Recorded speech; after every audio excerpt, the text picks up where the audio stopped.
Vamos a tener la lectura de la palabra del Señor en el libro de los Hechos, en el capítulo 9. Y vamos a leer desde el versículo 20, vamos a leer hasta el 29. Dice así pues la palabra del Señor. Y enseguida predicaba a Cristo en las sinagogas, diciendo que este era el Hijo de Dios.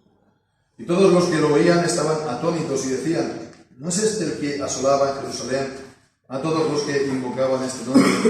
Y para esto vino acá, para llevarlos presos ante los principales sacerdotes. Pero Saulo se esforzaba mucho más y confundía a los judíos que moraban en Damasco, afirmando que este era el Cristo. Y cuando pasaron muchos días, los judíos consultaron juntos para matarlo.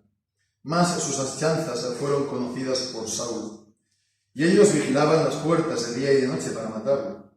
Entonces los discípulos, tomándolo de noche, lo bajaron por el muro de una canasta. Y cuando Saulo llegó a Jerusalén, trataba de juntarse con los discípulos, mas todos le tenían miedo, no creyendo que era el discípulo. Entonces Bernabé, tomándolo, lo trajo a los apóstoles y les contó cómo había visto al Señor en el camino y que él le había hablado, y cómo en Damasco había hablado con denuedo en el nombre del Señor, de Jesús. Y estaba con ellos en Jerusalén, entrando y saliendo, y hablaba con denuedo en el nombre del Señor Jesús, y disputaba con los helenistas, mas ellos procuraban matarlo. Mas cuando lo supieron los hermanos, lo acompañaron hasta Cesarea y lo enviaron a Tarso. Entonces las iglesias tenían paz por toda Judea y Samaria, y eran edificadas andando en el temor de Dios, y con el consuelo del Espíritu Santo eran multiplicadas. Amén. Señor bendiga su santa palabra. Hemos leído pues este pasaje un poco más extenso, ¿no?, de lo que vamos a estar aquí considerando. También para llegar a este versículo 31, ¿no?, que nos habla también de los beneficios del temor de Dios en cuanto a la congregación, que vemos que también es el fortalecimiento y la multiplicación, el crecimiento, ¿no? El temor de Dios también es una de las claves para una iglesia sana, y por supuesto, si la iglesia está sana, la iglesia, lo normal es que la iglesia crezca, incluso dice que aquí se está multiplicando.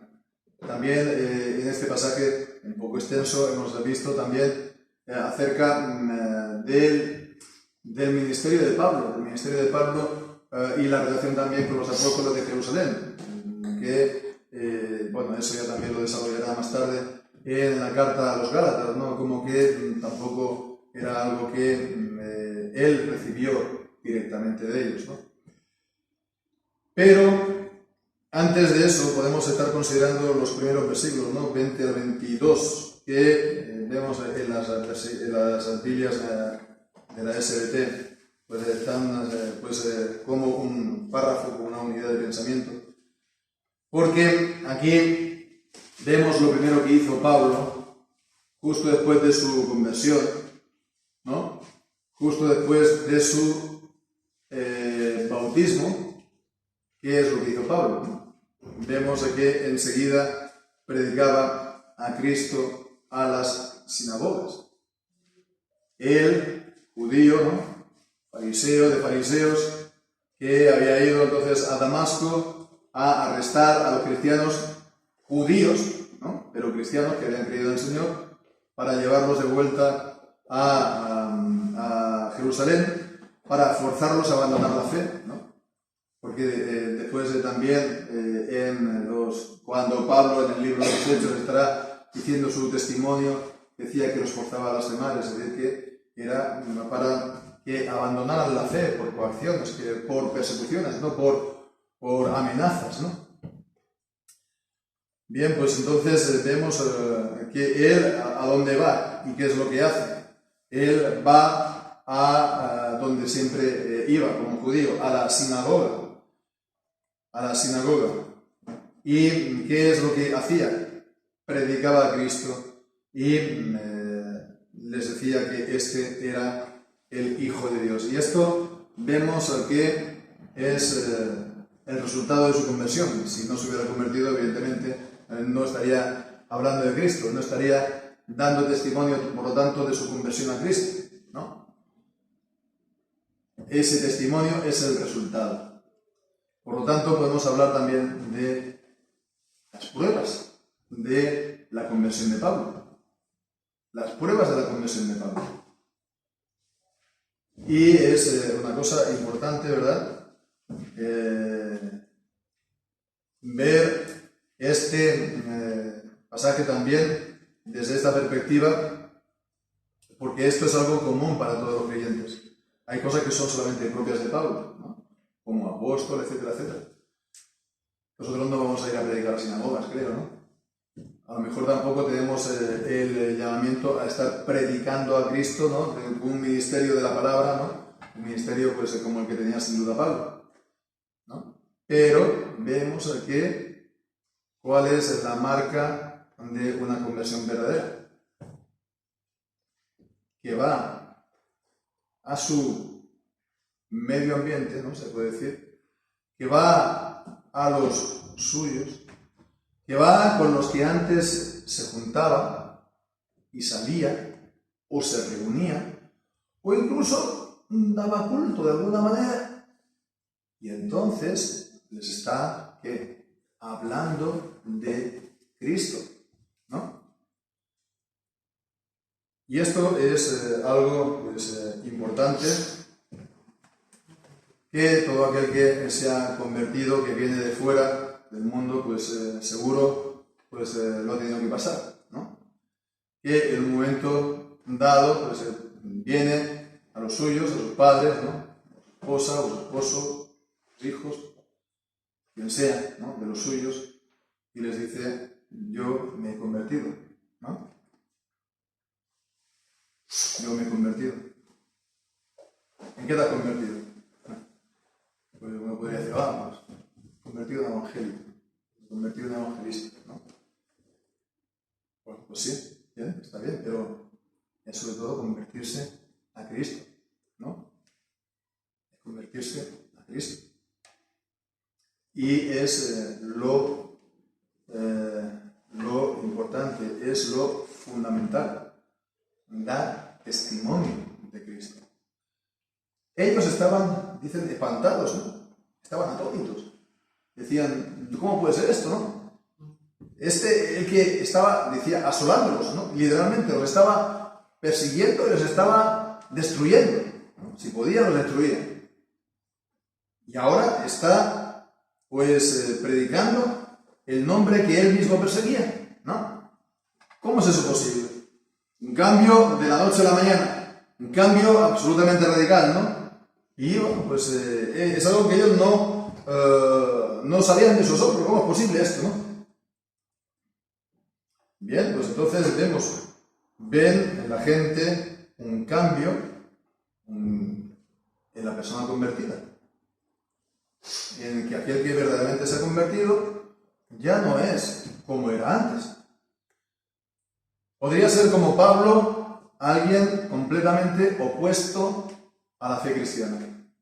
Podía ser alguien incluso violento contra los cristianos.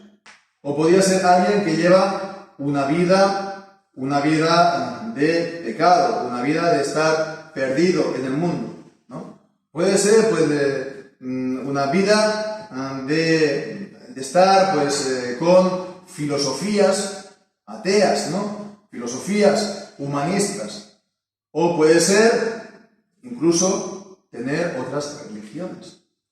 Tener otras religiones, llámese la musulmana, llámese el judaísmo, el hinduismo, etcétera, etcétera, otras religiones.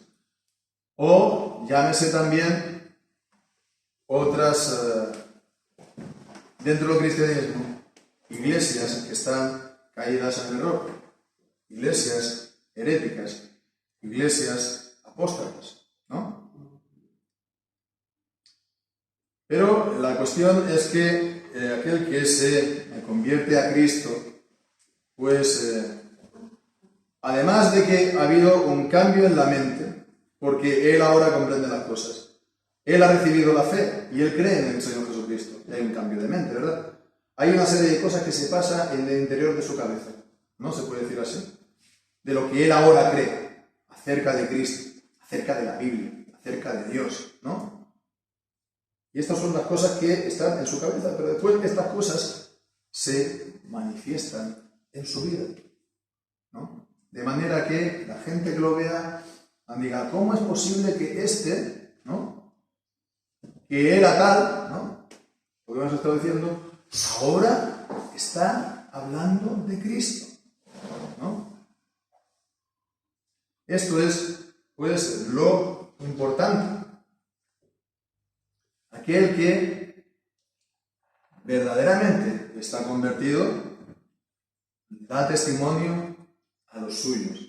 Y los suyos y la gente que lo conocen ven un cambio diametral en él.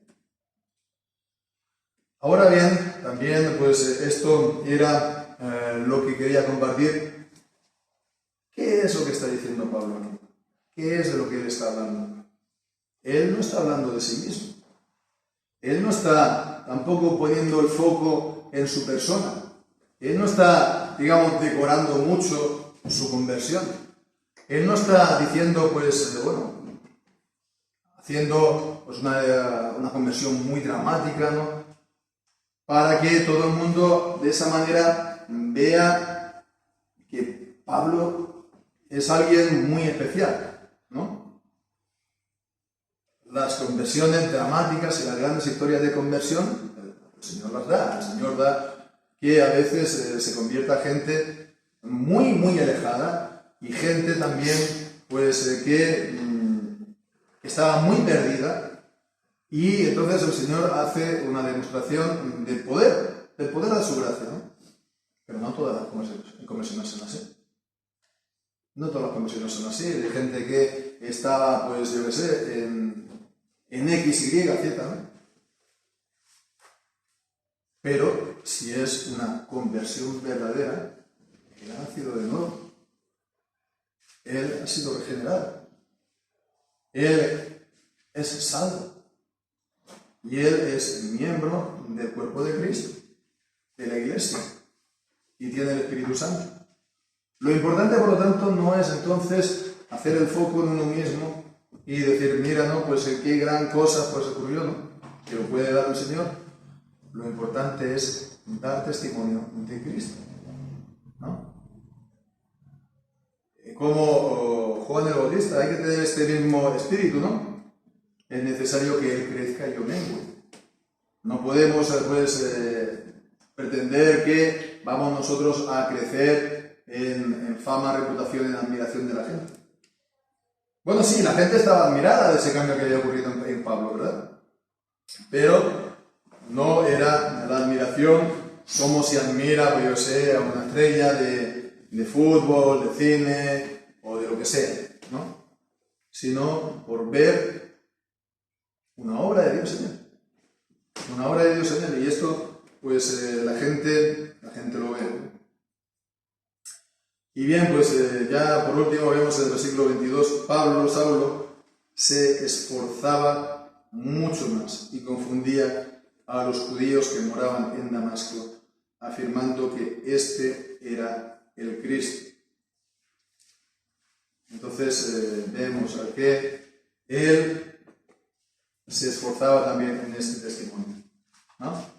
Esta conversión verdadera, esta marca de la conversión verdadera que decimos que es ir a los suyos y dar testimonio, teniendo un testimonio de, por supuesto, de vida transformada, de vida cambiada, ¿no?, diametralmente cambiada, pero ir a los suyos y darles testimonio de Cristo, ¿no?, pues vemos que también va acompañada por esto, esforzarse. Es decir, no es cosa solamente de un día. No es cosa solamente que un día pues uno tiene una emoción muy fuerte, muy intensa, ¿no? Y entonces, pues bueno, al día siguiente sale por todas partes, ¿no?